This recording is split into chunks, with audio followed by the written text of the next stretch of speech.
everyone, today I thought it would be fun to try colouring in some of these birds.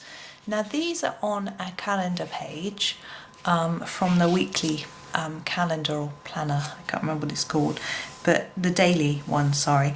But these are from Enchanted Forest. They're actually on the horns, the antlers of a deer.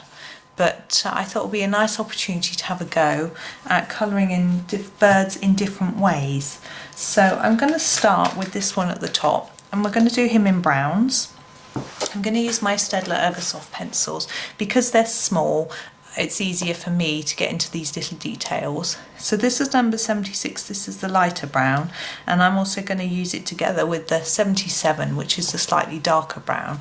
So I'm going to make a start, and I'll show you just a few ideas that I use when I'm doing birds, and it might be useful to you. So I tend to follow Johanna a little bit here. So she's cut this bird into sections, or split him into sections, so I'm going to follow those sections with my colours.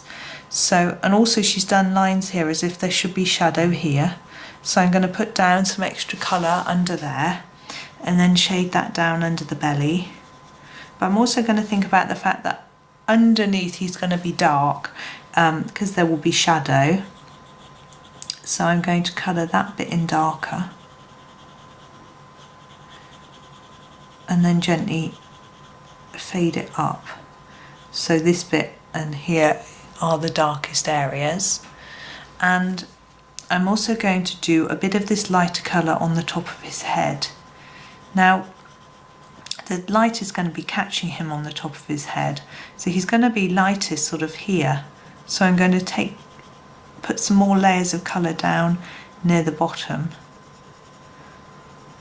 and then fade it upwards. There we go. And now take the darker colour, our number 77, and do the tail and wing. So I usually tend to do it darker at the bottom of the tail and then fade it gently up.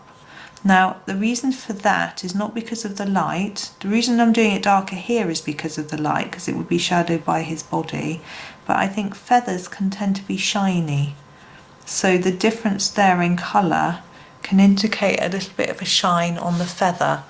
It might be easy if I zoom in. I don't know if I can. Oh, I can. Oops. There.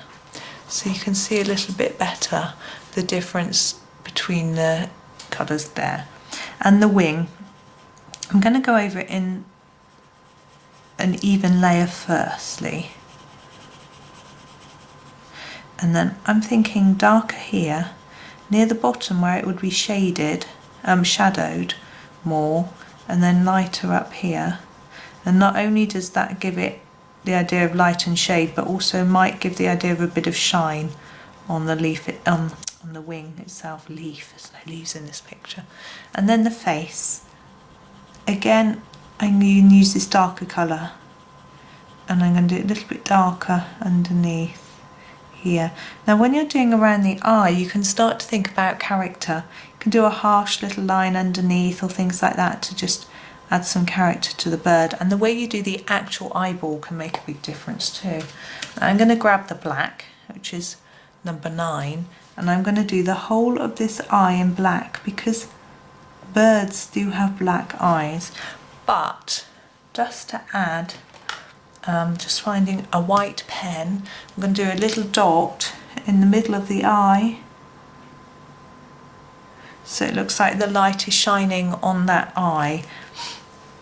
Now, beak and legs. Now this is interesting. I always used to do yellow beak and legs, and I look at birds, and actually legs are often a little bit pinkish, beaks can be brown or black. And because this bird is quite dark, I'm going to do him or her a black beak. I happen to have the black here, and I'm also going to match that with black legs, and I think that just tones in better. Yeah, I could have done it bright yellow, gold or something like that, which I have done before when I do birds, but I feel that just works better for him. So there he is. I'm going to move on to another one. I'm going to do the next one differently. I'm going to pick this one next. I'm going to do him in greys. So I'm going to grab here with the Ergosoft, we've got the number 8 and 80, and we might use a bit of our black as well. I'll just put those browns aside so I don't get muddled. So we could do a very similar thing with this one, but I'm not going to. I'm going to go over the whole bird with the light grey, just to start with, to show you a different technique. This is quite a light layer. I'm not going to layer it up too much to start with. Just checking you can see. So you see I'm using a little circular movement, and that's allowing me to get a more even layer, I think, and not leave so many stroke marks or white paper. And it still does, but it minimises. Oh, I can hear a child crying outside. Oh dear, it's a long time since I heard a child crying. I don't usually get so many people going by these days. And now going in with the number 8 and starting to think about shading in the same way we may have done on this one. So we've got some shadow here, I think. So I'm going to make that dark and reduce it. Yeah, I remember when mine were little, and the same under here.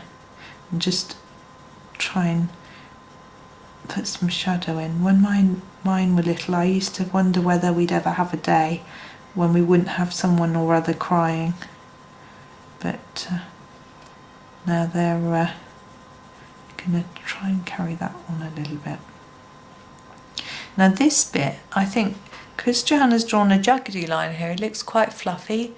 So I'm thinking I'd sort of emphasise that fluffiness by putting a layer here.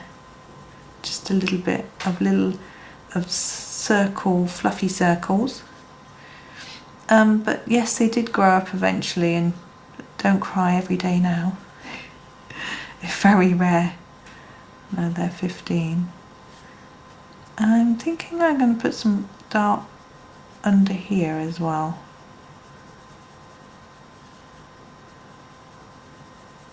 And at the ends of the wings, just to make them look more interesting. And we might be able to get that sort of shiny effect from the feathers that we're talking about on the other bird. There we go. And maybe a bit under here as well. Now Beak and Feet. This eye is just a solid black. I'm just going to leave it because it's a bit smaller. I'm not going to do what I did there, I'm just going to leave it. Now the beak I'm going to do black. I've got my black here. I'm not going to tell you the number, I think you can work that out. And then the feet. Now what some people do, if you've got a burnisher and you're not sure what it's for, apparently it's for beaks and things that need to be solid and shiny looking. So there you go. I don't use mine very often. Now we're going to do a multicoloured bird for something really different. So he's not going to be a bird that we know, he's just going to be a mad multicoloured bird. So we're just going to grab random colours. I think I'm going to start with a red, number 29, and do a red tail. So this is an alternative way. We do have colourful birds here in the UK, but like particularly what they're called, certain type of duck. They're very colourful. No, it's not going to come. So you see, I've left a lighter bit in the middle. Now I'm going to go for blue. Number 3, but we'd never have something as colourful as I'm going to do this bird wing. So I'm going to start off darker here and lighten it. I think they're called Mandarin Ducks, aren't they? Yeah, and we get them here where I live on the canal. They're not native to the UK. They are effectively an invasive introduced species, but because they don't interfere with any other ducks, we've just adopted them and kept them in the country. Now I'd really like a more bluey green. So I'm going for 38, which is what and I'm going to do all these feathers here, but I'm going to do them separately to try to get a more faded look. So I'm doing darker here and lightening up towards here. But you know, some countries have really brightly coloured birds like macaw, parrots and things like that. But you can use your imagination with these birds. They don't look like a real bird. Just tip that round a bit.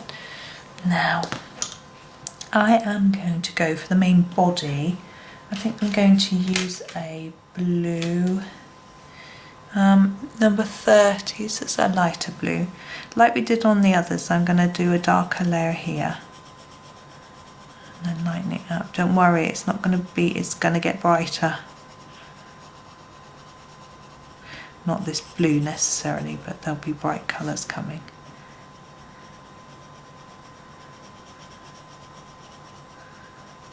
There we go. Orange is our next one. Number 4, this is the most fluorescent-y orange I think there is. And this is going to be the face. Look at that. And you see our purpose is a bit darker down here than up here. I'm not sure what we're gonna do for the beak, but hey ho. Pink next to the orange, that's going to be a clash and a half, isn't it? Number 61. The pink and orange people seem to put together these days. When I was growing up, it was always a big no-no to have them together. Now we're going to have some yellow. Number 1. Now I find yellow quite difficult to shade with, so it's just going to be one hard layer. I'm going to press quite hard because it doesn't always show up. There we go. Now beak and feet, we're going to go back to our black. I think. There we go. So that's that. I'm going to stop there with those 3. It just gives you 3 different ways to colour little birds. So you can go with the brown or grey, which seem more traditional in the UK, or you could even look one up and copy so you get a realistic looking one. Or you can just go mad and do something brightly coloured and lovely. And of course you can do a pink one that looks a bit like that, different shades of pink or different shades of blue. But I thought I'd just give you a few ideas, so I hope that was interesting and fun for you. Thank you very much for watching and happy colouring.